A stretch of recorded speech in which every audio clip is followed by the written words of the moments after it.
welcome to my channel, Bow and Arrow Tarot. Today we're going to get into the general weekly outlook for the sign of Leo. This is going to be for March 15th to the 22nd. But before we get into it, just reminding you all that I'm giving away another tarot deck. And this month, it's the Wild Unknown Animal Spirit Deck and Guidebook, the whole box set, which is really beautiful. Comes with all the cards and the book. It's a really nice box set. And of course, those are the animal spirit cards that I use for my readings each week, right? I love this deck. But let's get right into it. This is for Leo.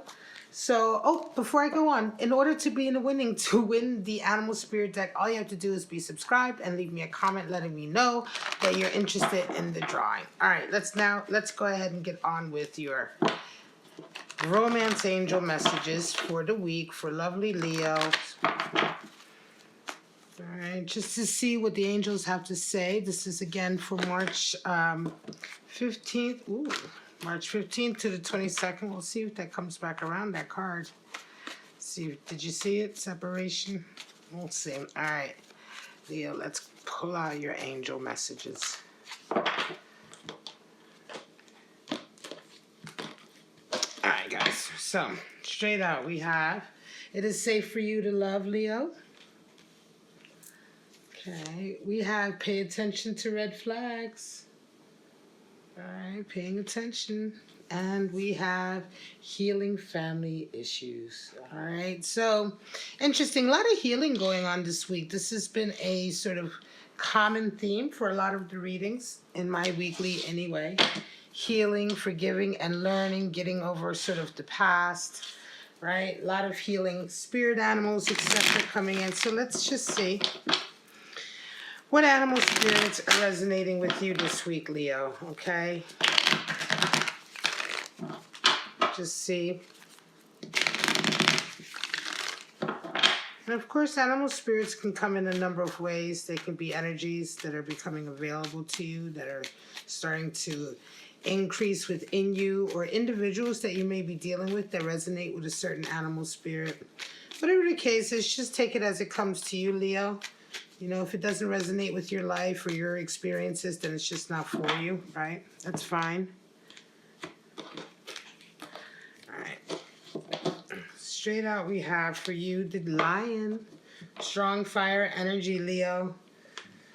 A lot of ways you're showing up in your own reading. We have the Cheetah. Damn, more fire energy. Strong fire energy, Leo. Wow. And one more. We have the Dragon. Associated with the third chakra, which is the solar plexus. Wow, those are really strong animal spirits, Leo. And I know you're a strong sign. I know you're a strong fire sign. I have my moon in Leo. I'm a Sagittarius sun, but I have a moon in Leo. So I know that Leo is a very regal, strong sign, but these animal spirits are very, very powerful. Definitely prey animals all the way across. Predator animals all the way across. That prey on more, vulnerable animals. No, these are definitely predators. But let's take a look now.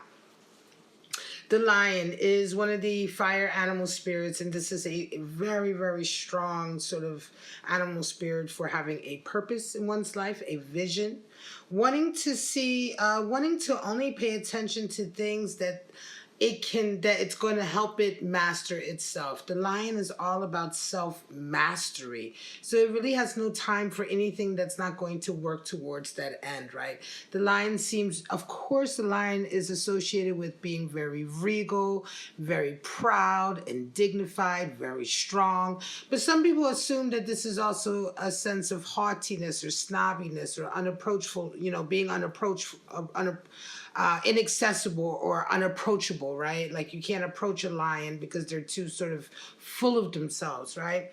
But if you look a little deeper, you realize that's really not the case. It's just that the lion is so single-minded about its objective.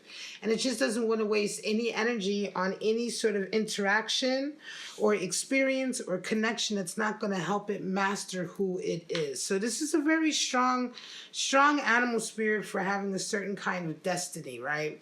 And wanting to achieve a certain kind of destiny and a certain kind of life for you that you can be proud of. Now, the cheetah is also a very strong fire animal spirit. And the thing with the cheetah is that it is the highest card for having a sense of purpose. Where the lion's purpose is self-mastery, always becoming better, better, better. The cheetah can have very many purposes, depending on it, right? Depending on the individual, but it's just having that sense of purpose, that intention. The cheetah is unstoppable. This is the card for achieving anything, achieving really incredible feats of manifestation, whether they be in the business, in career, in personal life, in understanding or wisdom. Whatever the cheetah sets its mind on achieving, it achieves, right? And it is so purposeful and so sort of focused that witnessing people, like when you're around somebody who's resonating with the cheetah, they can be really awe-inspiring, because the way they go about their day-to-day activities, or the way they make their decisions and generally live their life, is always towards achieving something, always towards manifesting something. And these are people who are generally kind of, you see them really accomplishing a lot, and it can be very inspiring. Now, the dragon is associated with the third chakra, which is the solar plexus. And the solar plexus is really sort of a place where our energy is associated with our higher selves, right? Our spirit selves, our divine selves, our soul, whatever you believe in or you feel is, the term for you. The dragon represents that sort of tether that is connected between our, who we are here, our characteristics, our ego, our personality, and who we are higher up, right? And that higher self always watching us and being available to us when we need help, or when we need guidance, or when we're unsure of what to do. There is a divine portion of ourselves, a soul portion, a spirit portion that we can sort of tap into and count on to steer us the right way. And that portion of ourselves is always watchful. And so sometimes that person or that portion of ourselves can come in the form of a voice or an inkling or a feeling or, a connectedness, a conscience, some would say, right?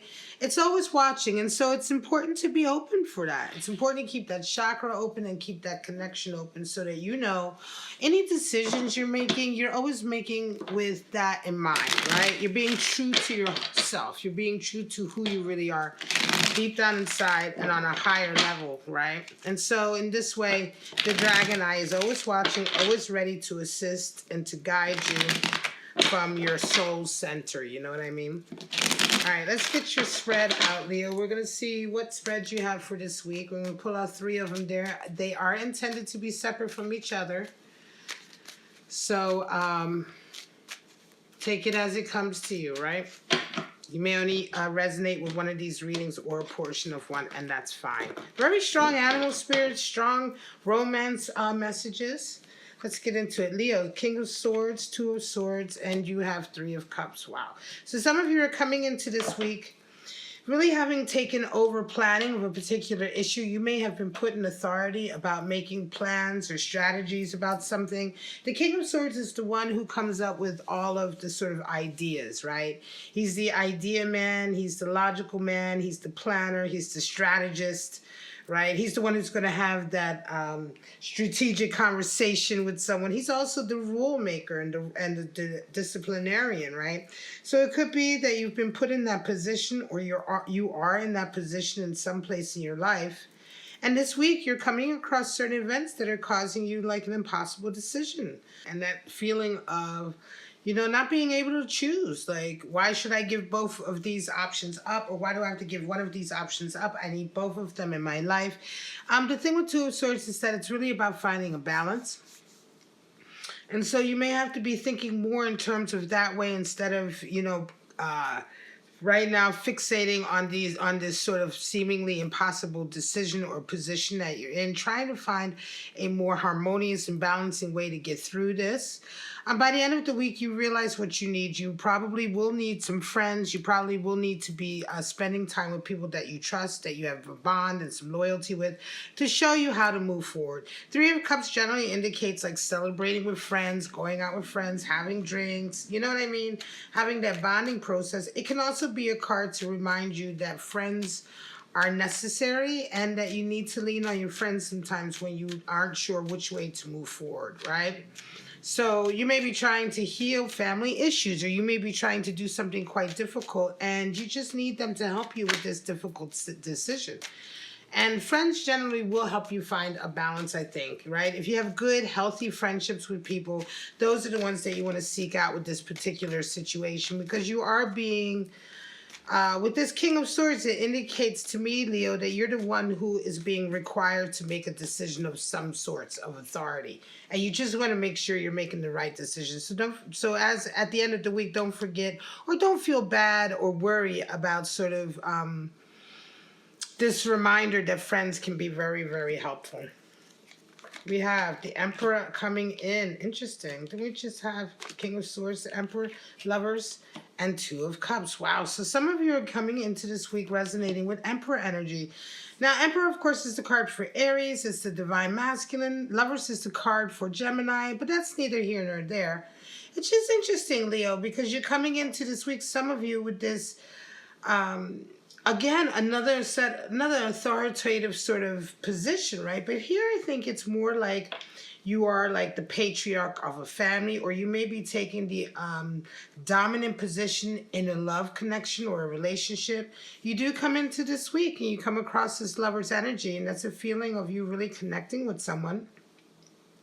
You're connecting with someone and seeing someone as a possible mate this week, right? Opening your heart and your understanding towards a possibility that you guys could be a strong soulmate connection or a love connection. By the end of the week, you guys come together in agreement. You come together and have that sort of, conversation, or sometimes the unspoken word is there, but the look is there, the feeling is there. You both agree to do this together. Whereas it probably started off earlier in the week with just an inkling or an idea here with the Lovers. You may have just been very attracted to each other earlier in the week, right? Had this high level of magnetism, sort of that period when we're circling around each other. We're not really sure what the other person thinks. This is a strong love connection. By the end of the week, you guys come together. Now, could be an Emperor coming into you, Leo. So a very strong dominant person coming into you, letting you know that they want to be with you. Or it could be you resonating with this strong Emperor energy, going out and making your emotions and your feelings known to somebody else, right? It could be. I wonder about that, actually, So depending on the situation, that may come in for you like that. It could be vice versa. Either way, by the end of the week, you guys agree to be together. Four of Wands, Justice, and Three of Wands. Wow. For some of you, you come into this week with a Four of Wands. You meet somebody, you're absolutely sort of enamored by them. You love them. You're like, oh my God, this is perfect relationship. Right away, you guys come together with this feeling of wanting to be together, right? Four of Wands is very much that... it depends on the situation. It is Venus and Aries energy, so a lot of times it can be a brand new love connection that comes in so strongly that you guys are right away committed to each other and ready to move forward, right? It jumps ahead a lot of steps, right? It's one of those really strong connections. It could just be that a certain relationship has just resonated up to that stage. Either way, this is the soulmate 1111 card, and it's just... when we come together so equally with such equal respect and love, these are all the components we need for a healthy, long-lasting relationship. So it's really nice when you see this energy in a reading, because it generally means that you have come together with somebody where, the prospects of this being a positive and long-lasting relationship are very, very high. However, by the middle of the week, you come up against this Justice situation and you're forced to sort of slow down. You may find out that there's some kind of official issue going on that's going to be stopping you from either establishing this commitment by marriage or living together or something. This could even be an immigration issue. It doesn't necessarily have to mean that you're dealing with somebody who's married or getting divorced or separated. This could be any number of official sort of events or experiences that are coming that are slowing down this commitment here, right? You're being forced, because after this Justice period, you have Three of Wands, which is patience. You're having to exhibit a lot of patience, Leo, because your situation just isn't working out the way you had expected to, or you may have expected that it would work out like this. You may have expected that, there was going to be some challenges, and whatever the case may be, sure enough, by the end of this week, you're forced to kind of wait until certain events happen, certain information comes in before you make your next move. This may feel very sort of frustrating, right? For some of you, it could be feeling, you know, Three of Wands can be a frustrating energy anyway, because a lot of times it feels like it's not you forcing yourself to slow down. It's, you know, life and things that are happening out of your hands. So it can be frustrating. Just try to remember that generally this is the time to remember lessons. And justice always shows up to help us and to rebalance us. So even though in the short term it may seem quite difficult, ultimately, in the long term, this is meant to rebalance our lives and bring a sense of levity and justice back into our lives, right? Where we have suffered, we are meant to be made whole again, right? So this is a good thing, even though there may be some patience that you have to exhibit for a while. All right, my lovely Leos, I'm going to leave it. This is your reading from March 15th to the 22nd. If you enjoyed it, please like, subscribe, and share. Go ahead and leave me a comment in the description, all of that's good stuff. But for right now, I'm just going to say have a wonderful week. Oh, don't forget to let me know if you want to be in a drawing for this Animal Spirit deck. You have to be subscribed and leave me a comment letting me know you're interested. All right, guys? But for right now, my lovely Leos, have a wonderful week, and I'll see you next week for your weekly general outlook. Bye-bye now.